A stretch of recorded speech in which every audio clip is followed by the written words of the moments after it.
We are not sending billions of dollars out of New Zealand. We are committed to net zero 2050. As you know, we're on track to deliver that. We've aligned our NDC 2035 goal to be aligned with our domestic commitment, which is net zero 2050. We're going to do everything we can around 2030, but just reassuring everybody, we ain't shutting down farms, and we certainly aren't sending billions of dollars offshore. I'm just being really clear, we ain't sending billions of dollars out of New Zealand. I think there's going to be a real challenge in the next few years for many countries around the world around the NDC 2030 commitments. But as I said, we signed up to a new 2035 commitment, which is now for the first time aligned to our domestic goals. That makes sense. But we're going to do everything we can to hit 2030. But I just want to reassure everybody, we are not shutting down farms like the last government wanted to do. We are not sending billions of dollars offshore. We will do everything we can to meet that commitment in 2030. We want everything growing in this country. I want the tech sector growing. I want the primary industry sector growing. I want tourism growing. I want international education growing. It's foot to the floor. We're going to flat out grow the joint. Look at this sector here.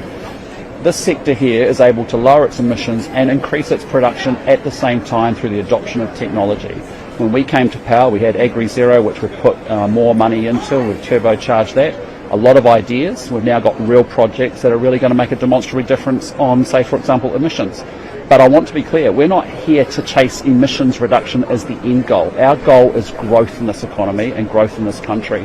We do not have the luxury to turn off growth, which ends up meaning that people don't have incomes and people lose jobs. That's not happening. This is a great country. We can make this more prosperous. We've got to raise the floor and lift the living conditions for everybody. Everybody in this country works incredibly hard, but for 30 years we've failed to deliver on expanding economic productivity, and that's what this government's doing. We're fixing a lot of the basics, but we're building out a lot of the things on education, the science sector, infrastructure, red tape, trade and investment, the 5 big things that will lift the standard of living in this country. So that's what we're focused on. We believe very strongly that actually New Zealand coming out of Paris is actually really will disadvantage us, because essentially other countries that we compete with in primary sectors will use that as an excuse to kick our products off shelf across supermarkets around the world. And likewise, the large dairy multinationals that actually buy our products and services would do the same. So for us, it makes sense for us to be in Paris. We will do everything we can around the NDC 2030. As I said, 2035, thankfully, we have realigned to our domestic goal, which is net zero 2050. We're making good progress on that. You saw some, last year we thought we might be delivering that a bit earlier.